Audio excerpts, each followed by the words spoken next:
स्वागत है आप सभी का हमारे एजुकेशन डेवलपर गुरुजी चैनल में। और आज हम आपके लिए लेकर आए हैं प्रेजेंट इंडेफिनिट टेंस से रिलेटेड वीडियो।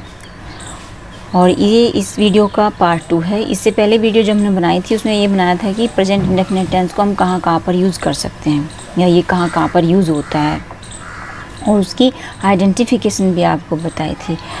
और इस वीडियो में हम आज की जो है स्ट्रक्चर और रूल्स के बारे में आपको बताएंगे। तो चलिए शुरू करते हैं।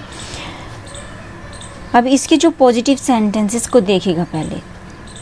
प्रेजेंट इंडेफिनिट टेंस के जो है पॉजिटिव सेंटेंसेस में क्या होता है कि आई, वी, यू, दे वह सभी प्लूरल नाउन्स के साथ वर्ब की केवल फर्स्ट फॉर्म ही आती हैं। जैसे मैं हॉकी खेलता हूँ, आई प्ले हॉकी। यानी कि यहाँ पर जो हमारा सब्जेक्ट है, यहाँ पर आई है, आई को प्लूरल में माना गया है, तो इसलिए हम केवल वर्ब की फर्स्ट फॉर्म ही लगाएंगे। अगर ये भी हमारा कोई और होता तब भी हम यहाँ पर वर्ब की केवल फर्स्ट फॉर्म ही लगाते। फिर इसकी स्ट्रक्चर है, पहले सब्जेक्ट आएगा, फिर वर्ब की फर्स्ट फॉर्म आएगी, फिर ऑब्जेक्ट और फिर कॉम्प्लीमेंट आएगा। ये इसकी हमारी स्ट्रक्चर है। नेक्स्ट है ही, सी, इट, दिस, फादर, मदर वह सभी सिंगुलर नाउन्स के साथ वर्ब की फर्स्ट फॉर्म के अंत में एस या ई एस जोड़ देते हैं। अगर हमारा इनमें से कोई सा भी सब्जेक्ट है तो हम वर्ब की फर्स्ट फॉर्म के अंत में एस या ई एस जोड़ देते हैं। For example, he writes a letter, वह एक पत्र लिखता है।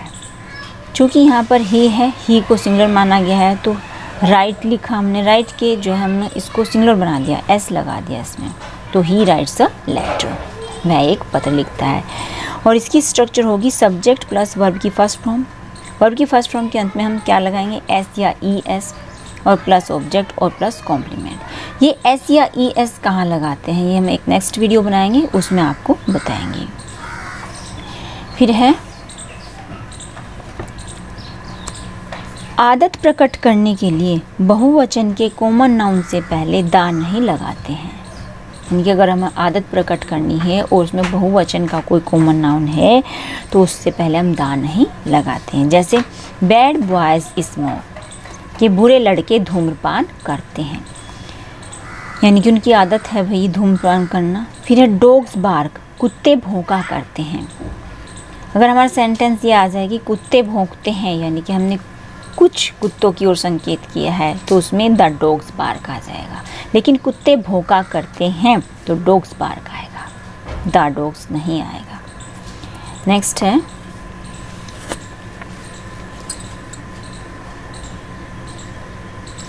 नेगेटिव सेंटेंसेस में देख लीजिएगा, इन वाक्यों में सभी सिंगुलर नाउन्स के साथ डज नॉट का यूज़ होता है। यानी कि जो हमारे नेगेटिव सेंटेंसेस हैं इनमें डज नॉट का यूज़ होता है। डज हमारी हेल्पिंग वर्ब है और नॉट जो है नेगेटिव सेंटेंस के लिए आता है। तो इसमें जो है जितने भी सिंगुलर नाउन्स के साथ हैं उन सब के साथ हमारा डज नॉट का ही यूज़ होगा। नेक्स्ट है आई, वी, यू, दे वह सभी प्लूरल नाउन्स के साथ डू नोट का यूज़ करेंगे। अगर हमारा सब्जेक्ट आई या वी या यू या दे या फिर कोई भी प्लूरल है तो उसके साथ हम डू नोट का यूज़ करेंगे। फिर इसकी स्ट्रक्चर है सिंगुलर सब्जेक्ट्स के लिए, पहले हम सब्जेक्ट को लिखेंगे, फिर डज नोट, फिर वर्ब की फर्स्ट फॉर्म, फिर ऑब्जेक्ट और फिर हमारा कॉम्प्लीमेंट आ जाएगा। फॉर एग्जाम्पल,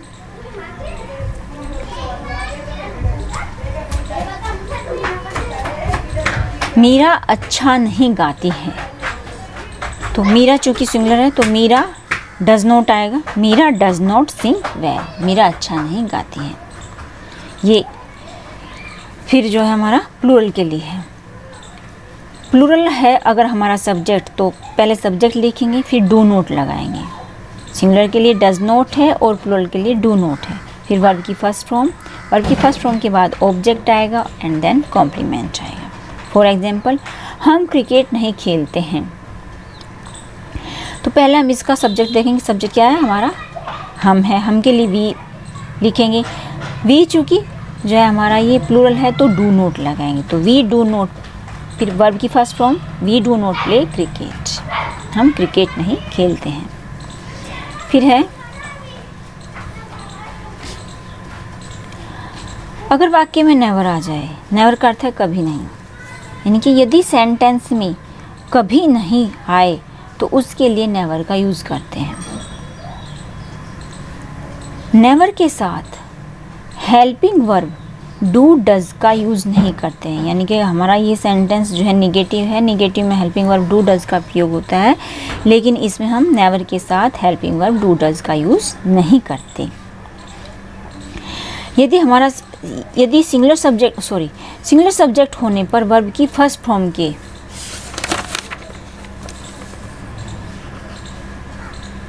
यानी कि यदि हमारा सिंगुलर सब्जेक्ट है तो वर्ब की फर्स्ट फॉर्म के अंत में हम एस या ई एस लगाते हैं। किसके साथ? नेवर के। जैसे राम झूठ कभी नहीं बोलता है। राम हमारा जो सब्जेक्ट है यहाँ पर, और वर्ब हमारी बोलता है, और इसमें है कभी नहीं। तो हम क्या करेंगे? सबसे पहले राम लिखेंगे, फिर राम के जस्ट बाद हम जो है नेवर लिख देंगे, राम नेवर, और ये वर्ब की फर्स्ट फॉर्म के अंत में हम एस लगाएंगे, एस या ई एस जो भी लगता है एस लगाएंगे। तो राम नेवर टेल्स लाई, राम कभी झूठ नहीं बोलता है। यानी कि हमें सब्जेक्ट के तुरंत बाद ही नेवर लिखना है और मेन वर्ब से ठीक पहले। अगर सेंटेंस में प्लूरल सब्जेक्ट है तो नेवर के साथ केवल वर्ब की फर्स्ट फॉर्म का ही यूज़ करते हैं। यानी कि अगर हमारा सब्जेक्ट प्लूरल है तो हम फिर ये जो हमने एस लगाया है ये एस नहीं लगेगा। जैसे एग्जाम्पल देख लीजिएगा, ये लड़के अपना समय कभी भी नष्ट नहीं करते हैं।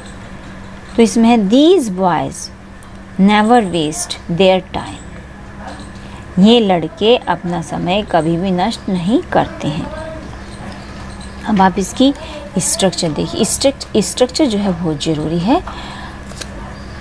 ये सिंगुलर के लिए है, पहले सब्जेक्ट लिखेंगे, सब्जेक्ट के तुरंत बाद नेवर, फिर वर्ब की फर्स्ट फॉर्म, फिर वर्ब की फर्स्ट फॉर्म के अंत में एस या ई एस, फिर ऑब्जेक्ट एंड देन कॉम्प्लीमेंट का यूज़ होगा।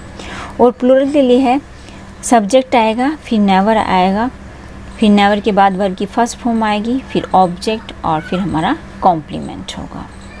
ये हमारे जो है प्लूरल के लिए होगी। फिर है लिंकिंग वर्ब। लिंकिंग वर्ब जो है हमारी इज आर एम, ये हमारी जो है लिंकिंग वर्ब होती हैं। लिंकिंग वर्ब के सेंटेंसेस में इनके पश्चात यानी कि इन वर्बों के बाद जो है तथा कॉम्प्लीमेंट के पूर्व नहीं के लिए नोट का यूज होता है। यानी कि अगर वाक्य हमारा लिंकिंग वर्ब वाला है तो is not, are not, am not का यूज होगा। जैसे कि तुम धनी नहीं हो तो you are not rich, rich यहाँ पर कॉम्प्लीमेंट है तो you are not rich, are के तुरंत बाद और कॉम्प्लीमेंट से ठीक पहले नोट का यूज है तो यू आर नॉट रिच, ऐसे हो जाएगा ये।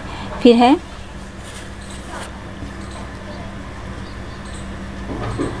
मैं अंधा नहीं हूँ, आई के साथ एम का यूज होता है तो आई एम नॉट ब्लाइंड, मैं अंधा नहीं हूँ। फिर है इंट्रोगेटिव सेंटेंसेस।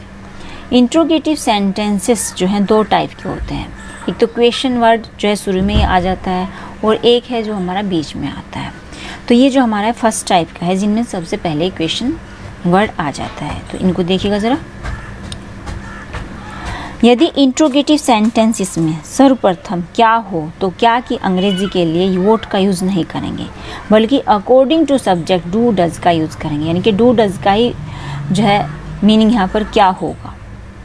जैसे क्या वह चावल खाती है, डज ये क्या की भी है और है की भी है तो डज सी सब्जेक्ट लिखेंगे डज के तुरंत बाद और फिर वर्ब लिखेंगे सब्जेक्ट के बाद। तो डज सी ईट राइस, क्या वे तुम्हें पीटते हैं, तो ये हमारा जो है यहाँ पर प्लूरल है तो प्लूरल है तो डू लगाएंगे। डू दे, वे के लिए दे आएगा, डू दे बीट यू, क्या वे तुम्हें पीटते हैं। इसकी आप स्ट्रक्चर देखिए, स्ट्रक्चर है प्लूरल के लिए पहले डू लिखेंगे क्योंकि प्लूरल है तो डू आएगा, फिर सब्जेक्ट आएगा, फिर वर्ब की फर्स्ट फॉर्म और फिर जो है ऑब्जेक्ट आएगा, ऑब्जेक्ट के बाद कॉम्प्लीमेंट आएगा और कॉम्प्लीमेंट के बाद हमारा क्वेश्चन मार्क आएगा। अगर हमारा सब्जेक्ट सिंगुलर है तो डज लिखेंगे, फिर सब्जेक्ट लिखेंगे, फिर वर्ब की फर्स्ट फॉर्म, फिर ऑब्जेक्ट, फिर complement and then question mark, ये हमारी सिंगुलर के लिए हो जाएगी। नेक्स्ट है, अगर वाक्य निगेटिव भी है, यानी कि वो इंट्रोगेटिव होने के साथ साथ निगेटिव भी है, तो सब्जेक्ट के बाद में मेन वर्ब से ठीक पहले नोट का यूज़ करते हैं, यानी कि सब्जेक्ट के बाद और मेन वर्ब से ठीक पहले हम नोट का यूज़ करेंगे। जैसे क्या वह चावल नहीं खाती है, ये हमने ऊपर का ही सेंटेंस लिया है, तो इसमें सबसे पहले हम डज लिखेंगे। Does she not eat rice, पहले हमने डज लिखा, फिर हमने सब्जेक्ट लिखा और सब्जेक्ट तुरंत बाद हमने नोट लगाया, और ये मेन वर्ब से ठीक पहले है और सब्जेक्ट के तुरंत बाद नोट का यूज़ होता है। तो does she not eat rice, ऐसे हो जाएगा ये आपका। फिर है, अगर वाक्य में कभी नहीं आए तो उसके लिए सर्वप्रथम सब्जेक्ट के अनुसार do does plus subject plus never का यूज़ करेंगे। तो देखिए कि कैसे करेंगे भाई। यह है, क्या यह लड़का कभी झूठ नहीं बोलता है। तो पहले हम अपना सब्जेक्ट देखेंगे कि सब्जेक्ट क्या है हमारा। सब्जेक्ट हमारा सिंगुलर है, सिंगुलर है तो हम यहाँ पर डज लगाएंगे। तो डज, फिर यह लड़का लिखेंगे। डज दिस बॉय, फिर कभी नहीं का लिए लिखेंगे नेवर। तो डज दिस बॉय नेवर। फिर हमारी वर्ब क्या है इसमें, हमारी वर्ब बोलता है। तो does this boy never tells a lie. इस तरह से आपका ये सेंटेंस हो जाएगा। और इसकी स्ट्रक्चर देखिए, इस स्ट्रक्चर में है डू या डज अकॉर्डिंग टू सब्जेक्ट।